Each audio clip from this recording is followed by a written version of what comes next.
Hello and welcome to Save Our Sperrins podcast, Voices from the Frontline. This podcast shares the stories, reflections and campaign of those standing up to protest one of Ireland's most precious landscape, the Sperrin Mountains.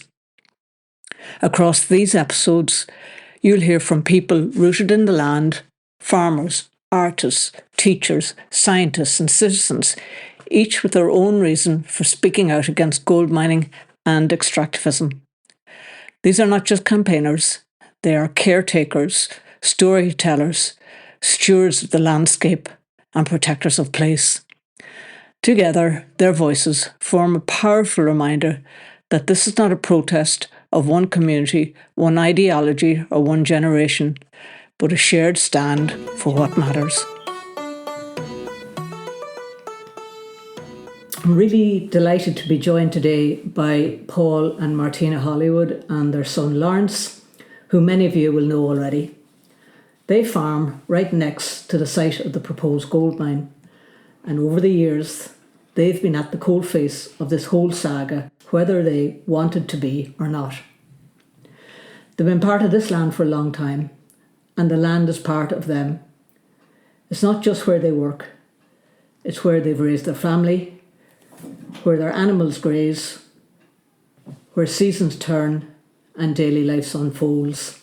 So today we're going to talk about what it's been like living side by side with this looming threat, how it's affected their home and livelihood, and what's kept them going through it all. So Paul and Martina and Lawrence, thanks a million for inviting me into your home. So how are you today, and where are you in relation to the gold mine and in relation to Greencastle? Paul, if you'd like to take that question. Well, where are we? We seem to be in a wee bit better place than we were when it started first, you know. When it started first, there was an awful threat and an awful fear that it would go ahead, because what it would do, it would probably put us that would have to stop the milking of the cows, and that would be our livelihood. And Martina, how are you and Lawrence feeling about it? Well, for me, as a farmer's wife, it just affects the whole business of the home. It is your home and your life, and it would affect the meat of the market and everything. They wouldn't take the meat, and everything would be polluted. This toxic plant is going to be above us, so with all the weather conditions we have, it could just come rolling down the mountain. They're actually going to put this toxic plant, waste plant, on a mountain full of bog, which you wouldn't build a house on a bog, to me. Mm-hmm. I didn't understand how they can even get planning permission or anything for that. Mm-hmm. And it's just Paul's father and ones before have farmed for generations, and now Lawrence and our children are taking over, and they want to see it going on ahead because it is your livelihood. So Lawrence, how long have your family been here? Would you know?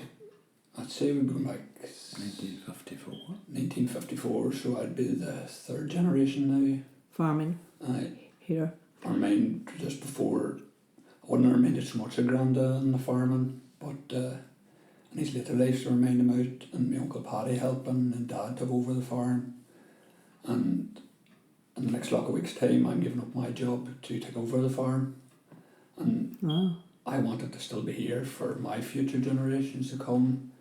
And if this thing does go ahead, which I hope and I think it won't, I'll not be fit to farm it. But it's not going to be, having that site above a farm is not going to be any good. And I've always wanted to take over the farm and help out, and it's the sort of work I want to do. I want to be my own boss. I know ones would say, oh, there's not much money in farming, you should sell to them and all this here. But what good's money? Money comes, money goes. land's been here for generations, will be here for generations after. And I'm not going to be one of them ones that's going to sell out to a foreign company. So what kind of farming do you do here? Milk cows, and we used to have a lot of suck cows, but we just went more into the milk cows, and hopefully in the next lot of years maybe increase numbers and build a few more sheds and maybe expand. And just, I've been left a good farm, keep it going and make it, add my bits onto it for my son to follow on if he wants the milk. Have you seen much changes on the land and on the farm over the time that you've been here? I suppose now it's all like you need the best silage. We're milking like this since 54. We're milking about 70 years. Now you need like the standards is a lot higher. Like everything you must send on, like maybe at the start way back 30 years ago. Since I took it over, I see awful changes. Like your milk must be. It must be to the TPC and the protein and the butter fat and the hygiene. Everything must be up to their standard. You know, they're not going to take someone's Substandard. which your cows, if your cows are grazing good natural ground, you know, you want to keep it that way. It has to be that way. And Martina, what changes do you think you've seen in the farm and the place? And Well, I'm here over 40 years now, yeah, and what I see when I look out the window, we actually took away the hedges just to get the landscape. When you look out the back window there and look out this window, like any window in the house, it's just lovely scenery. And you want to keep it that way. And everybody around here, a lot of people around here that is genuine farmers, they want to keep it up to date and keep it going, yeah, you know. yeah. Surely you get people niggling in your ear, but no, we're going to keep it going. And Lawrence, what does a typical day on the farm look like? Just for people who have no idea. Well, it's an early start, but you don't mind early starts in the good weather. And What's an early start for you? 6 o'clock, Okay. you'd be out doing a few wee things, getting strips of ground ready for the cows to graze that day, and then take the cows in from their night grazing, and then put them in to be milked, let them out after they milked to graze all day, and then when they're out grazing you'd be doing different things like getting fields sowed, putting a bit of slurry, maybe having to go to the market for calves, and just fixing fences, just doing wee day-to-day jobs like keeping the machinery right, and maybe helping out neighbours helping us out, just everybody coming together if you need a hand. That's sort of your day-to-day, like it changes, like never 2 days is the same, like you could go out and you could have to phone the vet, maybe they come and help out with something that just, that's your day-to-day farming, like. And would you milk twice a day? Oh, aye, twice a day. And how long would your milking take? Milking would take probably an hour and a half each milking maybe. Okay, yeah. So always has to be someone here to do it. Oh, there's always someone, like, and if I'm not here, Dad's here, and vice versa. But then if we're both away at a family wedding or something like that there, and we both can't be here, we would always get someone in To cover. knows the run of the show, like. Yeah. So it's would it be fair to say it's sort of part of who you are? Oh, if you didn't like it, you wouldn't be in it, like. Yeah. That's sort of like, you have to be. Imagine. Like it's 7 days a week, twice a day, like it's, you have to have that interest in it, which a lot of people around here do have an interest in farming. Is there a place on this farm that speaks to you that you just Well, down at the dairy and by our doors, this is going back whenever I was a child, you can always see Granda walking from one buyer to another buyer. Uh-huh. And I'll always have that image of him walking back and forth from buyers. Yeah. And then us running about and him shouting at us, and Granny or standing at the front door telling him not to shout at us. Just be things like that there to stay with you, you know. Yeah. And Paul, you? Is there a place? Well, I would say some of the fields, because them fields over there, they're running water and the burn runs down through them. And my father always said that water run through the ground is the best ground to milk cows on. Oh, very good. So And the water's running through the other ground. way, the water's just coming drinkers maybe. Yeah. But he says when the water's running through the cows' heads, it's the best place to produce milk.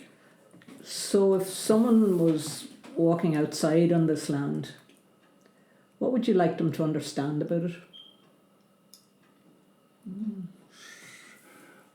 I would like them to see it could be kept green because it's pretty good. You know, I wouldn't want it to be wasted. Martina, what would you like them to understand about the land? It's home. Home, my children's grew up here. And their children's going to grow up here. And everybody's sort of around about home. You know, building houses and around their own families and just that's life. Joining us in the conversation this evening is Megan, who has just moved back from Australia to live here on the land with her husband. What do you feel about the place, Megan? Before I left to go to Australia, just always seen, because like I'm not from this area, so every time I came up, just never appreciated how beautiful it is here. Until every time we came home to visit and just looking out at from the view where we're planning to build, just that view, and even the view from behind as well, looking over at the fields of cows. Yeah. Just seeing all that, it makes you appreciate what's around you, and just the natural of all that, and even like where we're building as well is history as well, part of the family. So It's there since where Megan's going to put her house on jail. It's there maybe. The man that died in it went out of it on the 10th of April 74 at 86 years of age. So if you count back, he was born 1800. Right. And his father before him, Patrick Fox, he was there. Their Yeah, it's a generational. generation. Yeah. That's where they're going to build the house. Yeah. So there's a real connection. big connection there. Yeah. And fortunately the house, we can't keep it completely because of the age that it is, and the stone is, some of it's quite brittle. So we've been advised to take the majority of it down, but we want to keep the stone to be able to add a feature till our new build whenever that happens, and it's going to be part of our next generation. So our little ones are going to grow up there, and then further on it's even bringing on a new generation. So that area is going to be able to even build 2 homes. So. And we only have 2 children, and that's what we're having. So that'll be their homes in the future. So Yeah, all going well. all going well.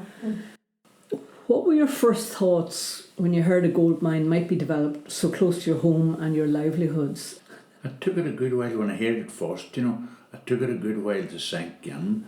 But then when I heard once talking of the size of it and all, that's when I started to get worried. You know, I'm not going to, it was to hear how a gold mine had first going to come in 2016, or when I think it was about 2016, there was, not naming anyone, but there was a particle radiant company was driving round, and there was a boy sitting in the front of the car, and he would come to the door and he would put someone through the door, and when you'd open it, there was a photograph, I put it and keep it, photograph of a wee school in the background, a wee mixer and a cow and a sheep lying in the field, and children playing at the school. You know, more or less what that wee girl would draw there, that was going to be the. How nice it was going to be. Then when you got to the door, they skid off and run. They didn't want to be seen at the door. When I was sick of them coming with things to the door, I went out one day and they seen me coming out, but they didn't stop. They were way down the road. Didn't want to talk to anybody, like. Don't want to Nothing to talk to name. I know them, like, but I'm not naming Yeah, anyone. yeah.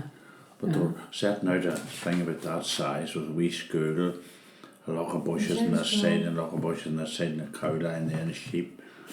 And On a green field. and a gold mine, and a gold mine. In the background. It's a bit like Disney, huh? Fairy tales. Lawrence, what did you think?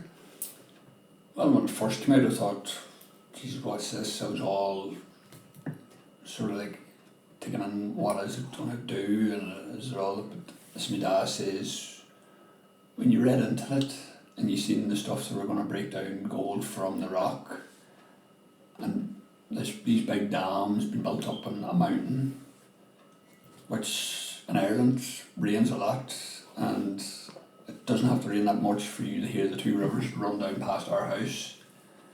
The gush of the water coming down in there, like you're thinking, well, this dam, when it starts to overfill and runs into the river, like that's going one place, that's going to the river foil. And that can't be good. All the fish and different things and wildlife, like, it didn't make sense. And I just thought, no, this is not for me. I was totally against it. I was never for it in the first place, but I was curious to see what it was all at the beginning. And when I read into it, I was like, no, this is not good for the environment or the community. And Yeah.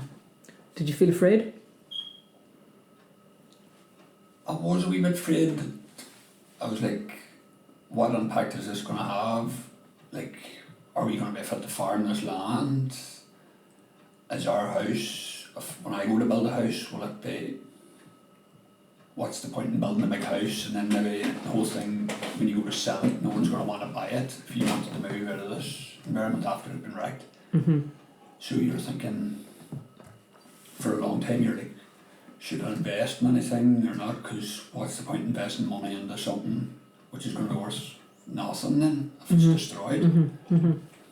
You don't want to be kicked off your land either. But then at the same time, Yeah, sure, yeah. Because what they're saying is you're looking into other places to be because you were so afraid of it, and you shouldn't feel that way to go off your land, a land that's been part of your family for so long.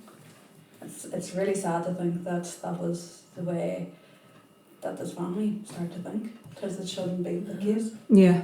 And then to take into the people's health, you know, it's not just what all these chemicals could cause, it's the stress and the worry. Mm-hmm. You know, you don't know what anybody's thinking. A lot of people go to bed at night and they're worrying and thinking, you know, like, and it just leaves everybody sort of stressed out. But I wouldn't be so worried now because I don't think it'll go ahead. There's too much controversy, too many against it. Yeah. I took two strokes out of it, You did? and since it started to be talked about, Wow. you know. So this whole ongoing worry is obviously impacting your family hugely, all of you, and obviously, as you said, your own personal health, you know, but Well, also... a lot of it is to do with it. There was a while there, off for a few years, it was awful, the amount of Dalradian trucks going up and down this road, speeding, and no manners, and when you went near them at all, the cameras, Yeah. you know, you had no peace, Yeah. you know, and they go up and down at all times. In fact, there was one time we were standing on the road, and he actually sat at the top of the hill for a few minutes, and then he come down, and the gush of him going between a car and the hedge, you could hear the hedge rattling. Right. You know, Right. I think he didn't know where to come down or not, but he did. And he could have, if there's a child on the road, he could have killed it. Yeah. No thought for anybody. Yeah. And just feel as if they have no manners. So what do you see as the most immediate risk to your farms, to your families, or your animals if this... The noise. I'd say the noise and And the legs. milk cows wouldn't if they were up beside the where it was going ahead and the noise. The probably. So then your milk quantities would go down? Oh, sure. Yeah, okay. The dust on the ground you cut for the water feed, the dust are blowing on it. And then There's would the lots of quality legs. of the milk be affected, do you think? Oh, it would, sure. What would? Oh, yeah. Yeah, Oh, it would. Like what I said, you have to keep the feed up to the standard. yeah. Oh, it'll be just totally, like a cow can change tar in a couple of days, Yeah, not a couple of years, a couple of days. yeah. And Megan, what do you see as the most immediate risk? It's not straight away. It's I'm thinking more towards future. Not even thinking of our generation right now. It's more towards our children's, and then their children's, and then their children's. It's going to go into the toxic, into the ground, into the waters, into everything, even into the air. And I feel like that would even affect illnesses through God knows what. Our generations. There's cases where it has said where it could possibly cause cancer, can cause deformity in births, other things like that. So I don't know whether if, I haven't fully researched things and stuff like that, but it's common sense. Yeah, It really is. It's like in Australia, people would even see, because me and Jared have lived over there for so long. Lived in Australia, there's full of mines there. The size of Australia, Ireland and Britain alone fits into Melbourne itself. Where the mines are is above Perth. From Melbourne to fly to Perth is 4 hours flight. right. So you think you have a full flight over you and you just look to see where you're at and you're still flying over Australia. You haven't even hit Perth yet. Yeah, And then above Perth, all the miners have to fly to get there. yeah. So the closest town is beyond miles from it. There's no life around where the mines are being built. It's nowhere near a home. Where we plan to build and where Lawrence lives, and even this home house here at the bottom of the lane, it's far too close to have a mine that's there. Yeah, that's really really describes it pretty well. So it Around is. out in Australia, it's orange, it's dead. Yeah, Dead ground. Yeah, there's only desert. That's what Yeah. they're digging. They're digging in the desert. I lived out near Mount Isa for a while and used the biggest copper mine in Australia. This is back in the early 80s, and I couldn't get over the devastation. And I thought, that cannot possibly be happening here in the Sperrins. It's just ridiculous. It's even the national people over there too, the Aboriginals, they've been chased out of their homelands. That's right. That's That's where right. they live. They Yeah, live that's out in the desert and stuff. I'm sure they can't live near that. that's right. Switching gear a little bit, how has this experience affected your relationship with your neighbours or the wider community? In the beginning, when it was talked about first, the few it was for it, we were kind of wondering what way we'll be. But now, the ones that seems to be against it seems to be fit to walk better with hold their head up, because probably they know what they're trying to save. But the ones that's for it, they were probably caught in the, I would say some of them out of what you could say 10% of them, or 10 out of 100 maybe. Those 5 of them maybe wouldn't change their mind. I think the other 5 probably would if they got it. I think some of them has probably some of them's got that good of promises and everything. It'd be hard for them to forget it. Yeah. Do you mean promises from the company? They were probably like sure they were looking to buy some of this ground probably at all, you know. Of me, their boy rung me one night, and said, can such a man, can Patrick Anderson ring you? But because he seen me talking to the man at a football match that had went in favourite already. And then he says, I didn't get over to you the day, he says, at the match.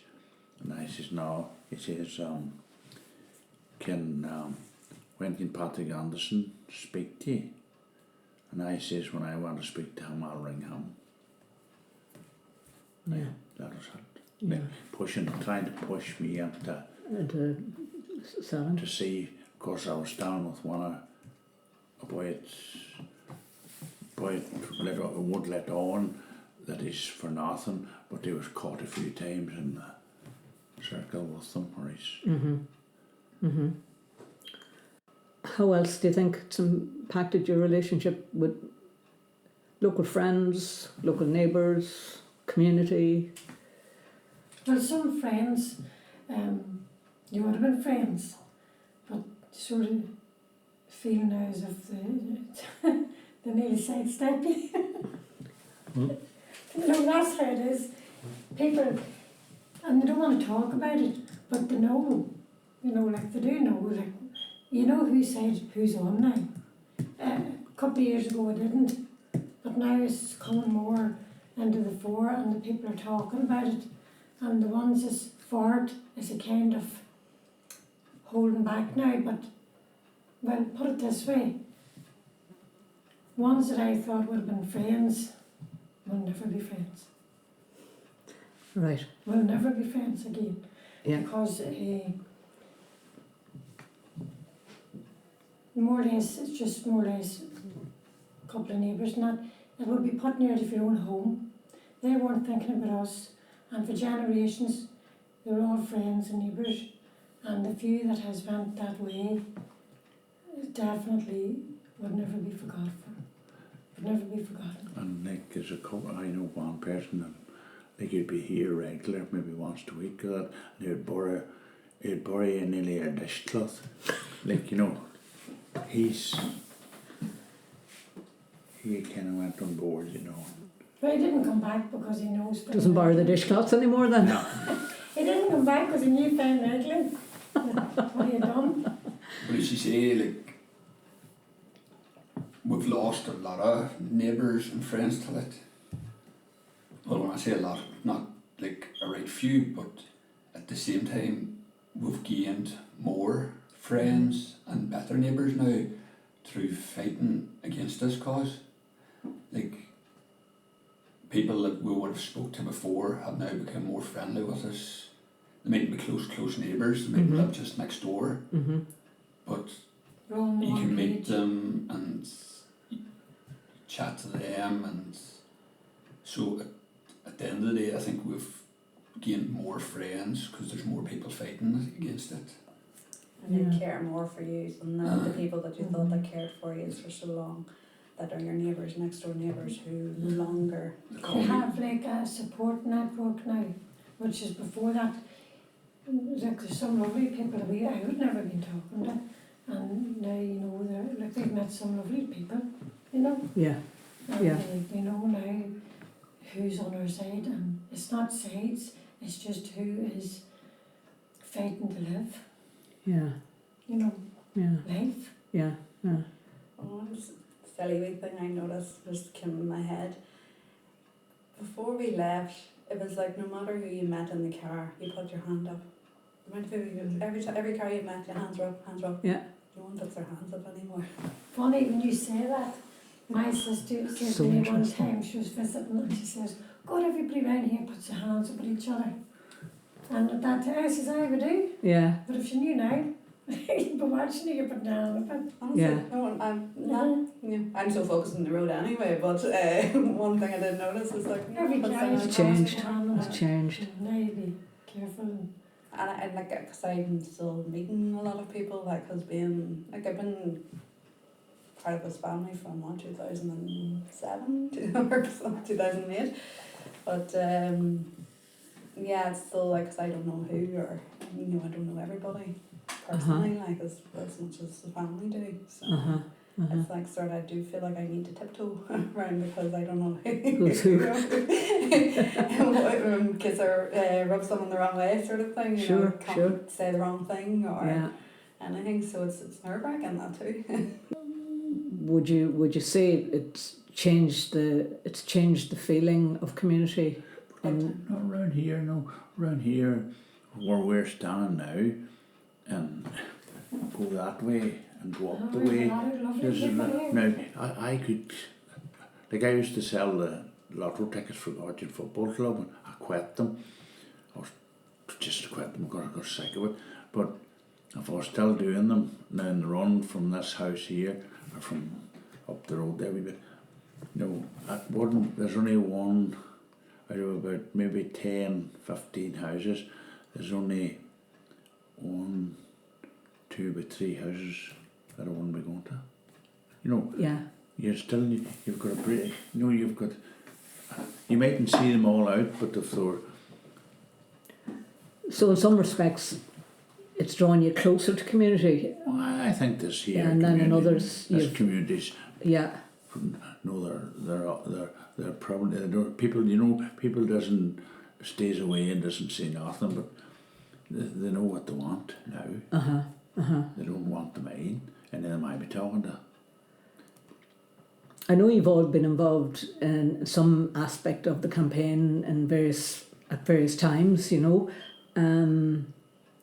what's that been like for you and your family? You know, I'm sure in your wildest dreams you never expected to be standing holding a placard or going on a march or what have you, you know, a banner, going off to Dublin on a bus. But I don't think, you know, when you're standing up for what you know is right, like I think, like You have to be proud. I think, you know, you're not hiding, standing up for what you think is right and what you know is right. You'll stand up. It's easy to stand up. It has made you more determined. Like I don't care who sees me at anything, because I say, like, I'm totally against it, and if you don't like it, then there's something wrong with you, eh? Oh, that's great. And Lawrence, what have you learned, you know, about taking part in a campaign or being surprised by along the way? Well, what I learned about it was all generations, like there's children of all ages, all the way up to people maybe in their 80s, maybe even older, all coming together. How did it feel for you to make a stand, to come out and say, right, no, I absolutely don't support this? So were you shy about it? At the beginning I was a wee bit shy, you know, I was a wee bit, because you'd see police at them and you'd be thinking, no, like, don't want to get into trouble and all this here. But after a while, like, the protesting was all very nice, like there was no violence or nothing like that. There was just people there to show and make their point, like, show what they're fighting against and all that there, and I felt very comfortable at it there, and I'll always do it for as long as we're needed. And what do your friends think about it? Some people at the beginning would have laughed at you for doing it and all this here, but you wouldn't call them friends now. Right. And some people has actually says fair play to you. You'd see them liking posts on Facebook. And what about you, Megan? Did you feel uncomfortable or?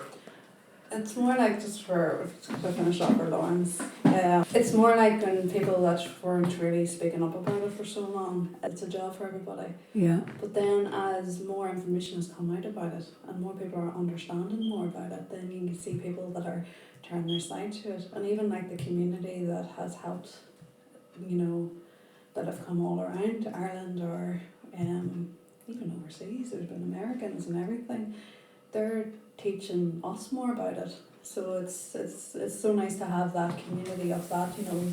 So like every day everyone's learning, if that making sense, you know, like understanding more to for things. That's solidarity. Yes. with other people, and that there are people all around the world going through the same thing, and in some cases an awful lot worse circumstances than ours. You know, they would envy our circumstances. Yeah.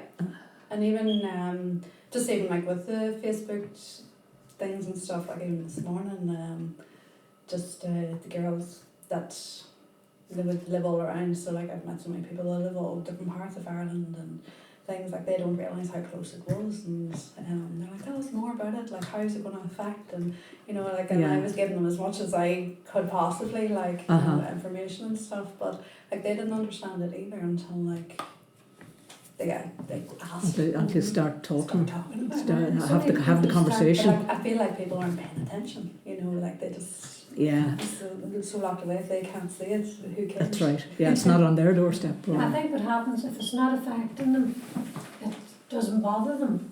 And to a lot of strangers, it's work. I think it's jobs.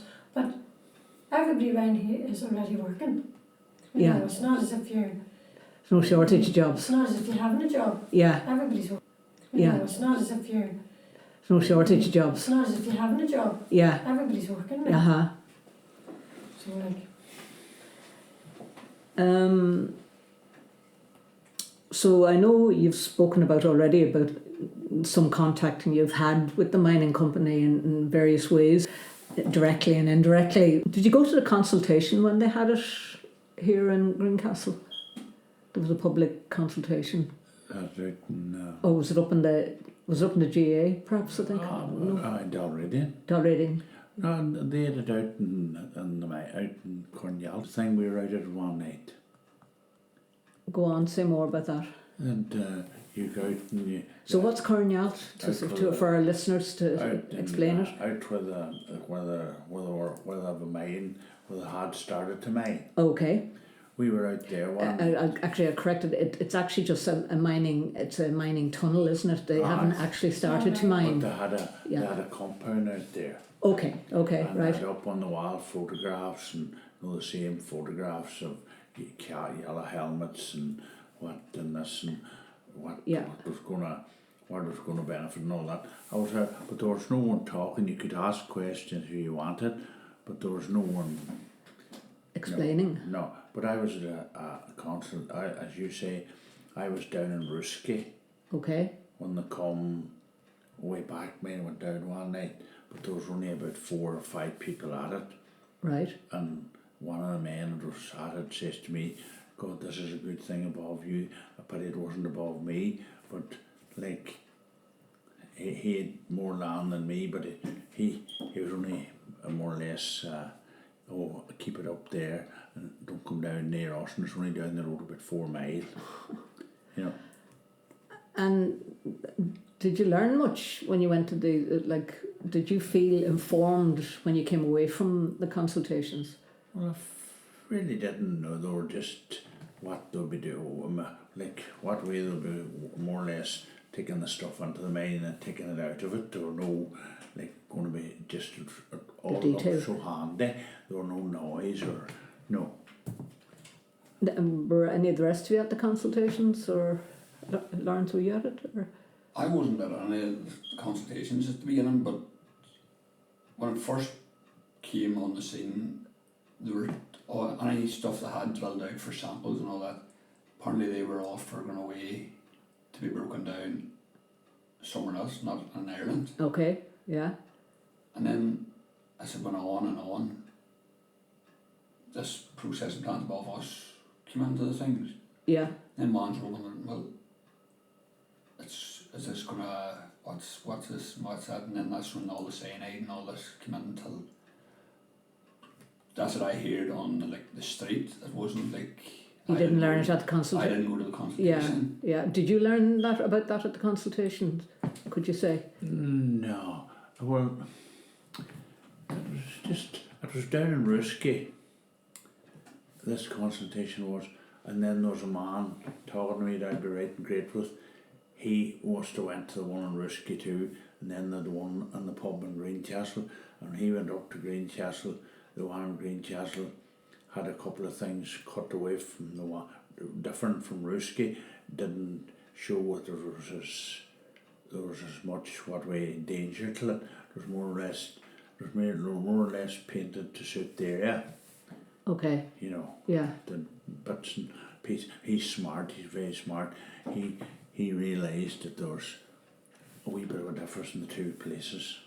Right. You know. Right. Okay. Yeah. So is it accurate to say that in one place they were telling one story I will. and a different And cutting bits away from going to the other place. Yeah. But it was, I wasn't at the one Rangers, but I went to the one Risky, but there was only the one day and night in Risky. There was two men at work with them there. One of them might have been away from them at the time, but he was with them for a spell.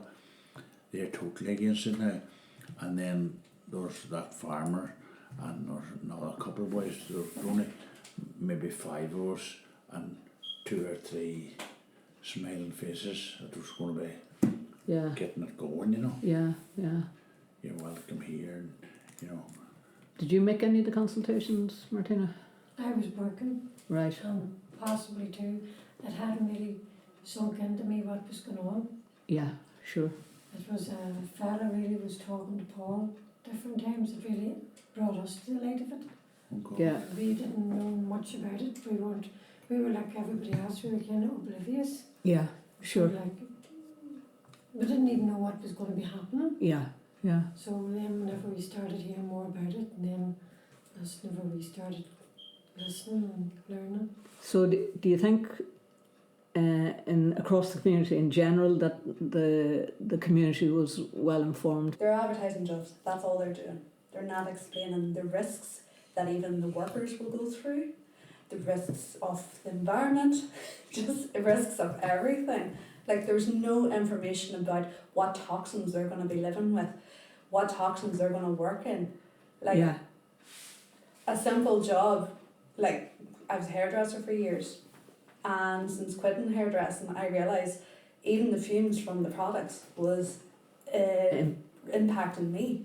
Uh-huh. I was always itchy noses, short of breath and things like that, and ever since I stopped that I don't have Any of that? and that was simple little toxins that was in hair dyes. Yeah. So can you imagine the toxins that people be working with? Yeah. What sort of gear do them people have to wear every day to save their skin, their lungs, every organ in their body? Yeah, because they're just getting people to think, oh, this is a job, I'm going to get good money. They're getting people that are, I'm sorry to use this word, but naive. Okay. Because all they will think about is a job. And I get more money. It's like, money's not everything, like. No, it It certainly really isn't. isn't. Okay. What would it mean to you all if the mine was stopped for good? Oh, it'd be great. Peace. Peace. It'd be such a relief. That would know the country, that would know the area we're in, going to be just natural again. It's going to be safe. Nothing's going to change. Yeah. You know, The future. you can walk the mountain road. This walk we walked We walk all the our road, life. yeah. My father went and cut turf on it, and we could go on Our that. children were reared on the mountain, picnicking and no cars, no nothing, just every day up there in the mountain, Yeah. walking and playing.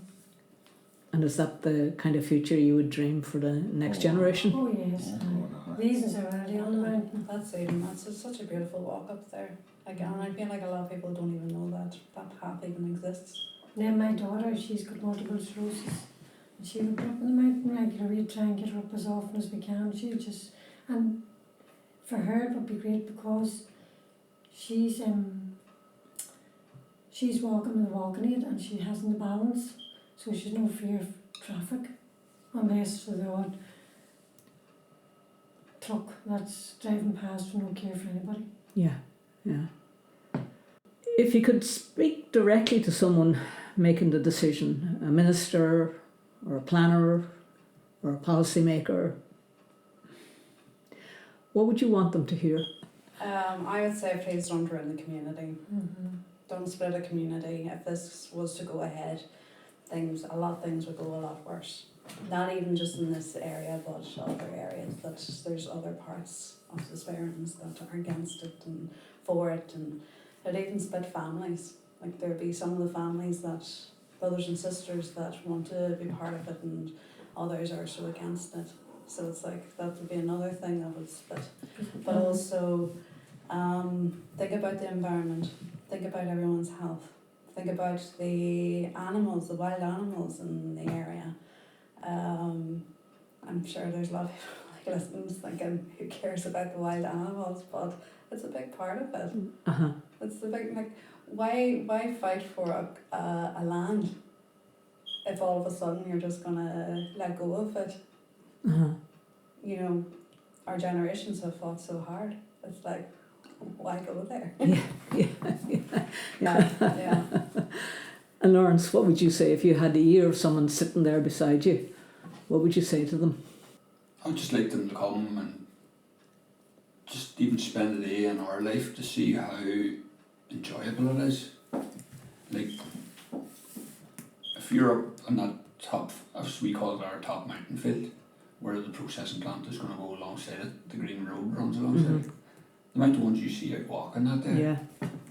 Like, if someone high up, a politician that came, they would soon see the amount of ones walking and telling different stories and things they got there. They would think, well, it would be better to keep this.